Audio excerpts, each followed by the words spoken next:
Seterusnya ni tajuk inovasi. Kita pun berbangga kerana hari ini kita bagi pengiktirafan. Biasalah, ini adalah salah satu cara untuk kita nak motivate orang ni untuk bekerja. Jadi sudah tentulah bila dalam kerja, saya duk kata, contohlah tuan-tuan fikir, dalam hidup kita 40 tahun kita bekerja ni. Lah ni sampai 40 tahun, kalau kita start kerja umur 21, 22 ke, kurang-kurang 35 ke 40 tahun. Lepas tu kalau hari-hari kita main kerja, hak tu lah. Bila kalau kita jaga teleyak, cara teleyak, nak jaga apa teleyak ni? Nak jaga apa teleyak? Nak buka tanduk. Kalau kita kerja jaga tanduk, ada Tok Rian orang jaga tanduk. Jaga tanduk bilang kita, bos kita, ni wayang sana tinggi hampa kena buka sekian. Jadi tak ada apa. Tak ada apa dalam biasa. Sebab itu dia suruh innovate. Dia suruh ada inovatif, kreatif dan inisiatif. Barulah kita seronok. Kalau tidak, saya tak tahulah ni penjaman tak Allah. Kalau kita ada dalam rasa diri, dalam diri tu, bunyi alam pukul 6.30, kena bangkit. Semayang mandi, semayang subuh apa. Nak kena main hari ni hari Ahad. Kalau mau hari, lepas tu pukul 4 petang, kita nak balik pukul 5, pukul 4, 4.30 dah mula ketak. Kita ketak seorang ni, ketak nak balik. Pasal ketak nak balik, bila ramai pakai ketak nak balik, bangunan tu pun goyang. Lepas tu habis. Lepas tu mai hari Khamis seronok lah nak esok Jumaat, Sabtu kenduri apa semua pilah. Elok Sabtu tu malam, esok nak pergi kerja pula dah. Jadi kalau ada dalam diri kita macam tu, maka kita ni not on the right track. Makanya diminta kita berinovatif, buat inovasi. Saya nak tanya kepada dua tim kita hari ini, Selenggara, yang saya tengok di belakang yang memang kreativitinya tinggi, nak buat tracking, reporting, orang buat laporan ni. Dia duk cerita kat saya tadi, dan juga mechanical team tadi yang memudahkan cara untuk nak selesai, nak buat keluar pump tu yang berat apa semua ni, tidak nak kena pakai forklift lah, jadi payah nak accessibility susah. Jadi fikir cara mudah, sebab kita ni bukan, kita jangan duk ingat, oh alah aku nak buat apa, aku khani, aku ni merinyu tali ayam, aku ni jaga racun, duk jaga kampung, tak ada apa yang menarik.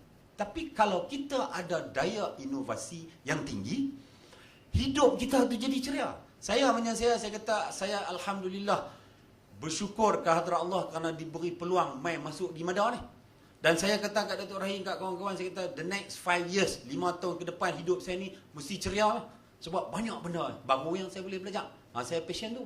Dulu saya kerja estate, saya kerja ni, tiba-tiba Allah Ta'ala bagi mai peluang masuk di Mada. Jadi bila saya masuk Mada, pada saya banyak benda-benda baru yang saya look forward, saya tengok ke depan untuk kita buat kerja. Jadi apatah lagi tuan-tuan yang duduk di Mada ini, yang duduk di Mada daripada tahun pertama sampai last 40 tahun, 35 tahun.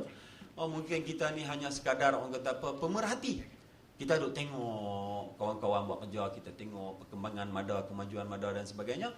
Jadi kita hanya kiam tangan, kita pemerhati. Pada saya yang itulah yang akan menjadi hidup kita ni bermasalah, tak ceria. Jadi bila kita ada program inovasi, sebab kerajaan nak kita kreatif supaya kita ada sesuatu benda yang baru untuk kita cipta, untuk kita praktik, kita laksana, dengan harapan dengan adanya benda-benda yang baru ini akan sudah tentulah memberi kemudahan, kepantasan kerja. Macam tadi tim teknikal kata, normal prosedur akan ambil masa lebih kurang 14 hari. Tapi dengan ada inovatif yang mudah saja, tolak buat sliding sliding roof, jadi tinggal 7 hari. Bila 7 hari dah setengah, kita save time. Bila kita save time, kita save cost, macam-macam. Dia ada ekoran-ekorannya. Cuma pesanan saya adalah, macam orang pepatah duk kata, orang yang tak berapa cerdik. Tapi kalau bahasa Kedah ni dia kata orang bodoh. Ni tak berapa cerdik. Orang bodoh itu akan terus-terusan buat kerja yang sama dengan hanya berdoa dan mengharap untuk keputusan hasil kerja yang berbeza. Betul kan? Macam tu. Jadi dengan adanya program inovasi di jabatan, di agensi dan di kementerian, maka kita mengharapkan sesuatu yang berfaedah kepada kita dan juga kepada jabatan. Jadi tadi bercakap soal persekitaran kerja, kita kena cipta sesuatu yang seronok. Yang kita bangun pagi, bangkit pagi, kita look forward to go to work. Itu penting. Lepas itu nak balik, Allah, pukul 5 dah ni, aku banyak lagi kerja tak selesai. Tapi kalau pukul 4 pun duk atok lah, pergi bilik ayam, gincu apa semua, jam. Jadi samalah bila di peringkat kementerian dia ada anugerah Hari Peladang Peternak Nelayan, di peringkat negeri pun ada ni, kita sedang dalam program Hari Peladang peringkat negeri Kedah, dan juga ada juga di peringkat negeri Perlis. Kita juga nak ucapkan tahniah kepada pemenang-pemenang, antaranya PPK Arau ni Banyak Tembusu yang dimenang di peringkat antara peringkat kebangsaan, estate padi. Jadi inilah benda-benda yang kita nak, supaya akhir sekali dia akan menjadi satu budaya kerja. Budaya kerja kepada semua orang. Budaya ni makna semua orang mengamalkan benda yang elok, maka dia jadi satu amalan, jadi budaya. Dan inilah yang dikehendaki oleh Datuk Rahim, Datuk Lee, Datuk Mak Zeki apa semua ni, supaya MADA ini terus memacu ke depan. Yang itulah yang saya kata tadi, ada self esteem tu, ada bangga diri. Esok-esok kita look forward, bila orang kata self actualization, we look forward, oh, aku adalah sebahagian dari pasukan yang telah mencipta contoh selenggara di MADA. Ni gila hampa pula kerja, abang kak nak cucu kita esok-esok, hampa ciptalah benda yang baru mengikut kesesuaian masa dan ketika itu. Bunga pun dah jatuh, saya kena ambil. Lagi orang pebaik bunga ni marah kita kan. Tuan-tuan dan perempuan yang saya hormati sekalian, saya sebut tadi saya bangga berada di MADA. Semua tuan-tuan dah tahu MADA ni dah 43 tahun. Allahyarham Tun Razak mencetuskan idea melaksanakan program pengairan saliran tanah dataran Kedah ni, memungkinkan orang Kedah buat benang 2 kali setahun. Kita sedar bahawa seketika MADA diperkenalkan hanya 2 tan 1 hektar.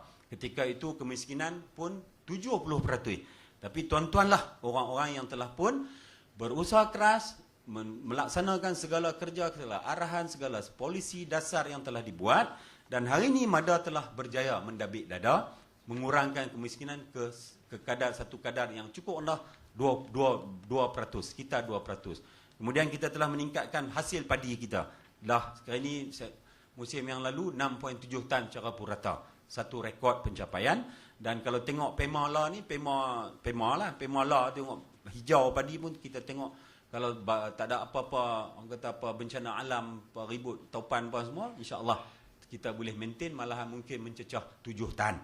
Jadi ini MADA, dan itu adalah sejarah, dan kita bangga dengan prestasi pencapaian tahun demi tahun. Tetapi saya selalu berkata, sejarah itu hanya sekadar pedoman dan juga menjadi panduan. Kita tak bolehlah nak seronok bangga diri sepanjang masa. Sebab tu masa saya pegang tim bola Kedah, saya kata takat hampa duk menang 1-2 piala dulu-dulu, itu semua sejarah. Sejarah ni tak usah duk ni. Sebab tu saya kata, sebagai pemain, apa kita punya ni, law ni apa yang kita kena buat. Maka MADA nak tuntut kita meningkatkan hasil kerja.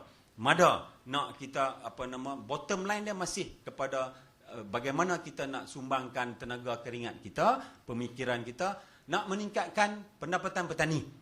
Bagaimana kita nak tingkatkan, dulu yang susah lah ni dah meningkat 36,000 pendapatan tahunan, lebih kurang 3 ke 4 ribu sebulan. Kita sasarkan 48,000. Saya dalam parlimen baru-baru ini telah bercakap. Saya bercakap banyak ni pasal MADA ni. Bagaimana peluang MADA, bagaimana MADA dengan petani nak rebut rantaian nilai yang kita duk cakap, menteri duk cakap ni. Saya juga bercakap. Saya kata MADA ada 100,000 hektar tanah. Ni pasal pampasan ayak Pulau Pinang tak mau bayar.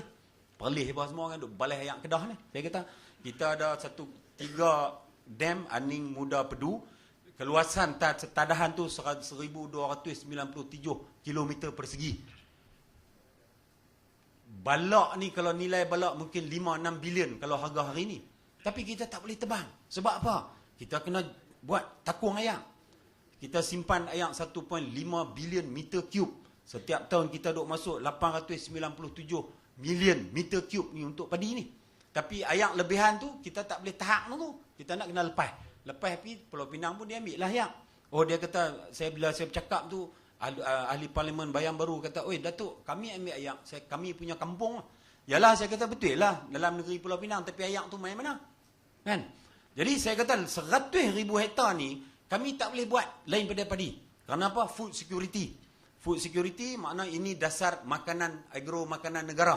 Kedah kena bekalkan 40% beras negara. Lah dah kalau nak ikut daripada data yang saya dapat, kita membekalkan 1.3 juta tan beras berbanding dengan 2.5 juta seluruh negara.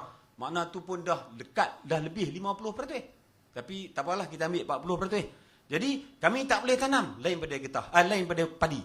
Jadi bayangkan saya kata, kalaulah 100,000 hektar ni dibenarkan kami tanam sawit. Saya kata tanam sawit 100,000 hektar dengan kadar hari ni FFB lebih kurang 20 tan 1 hektar setahun.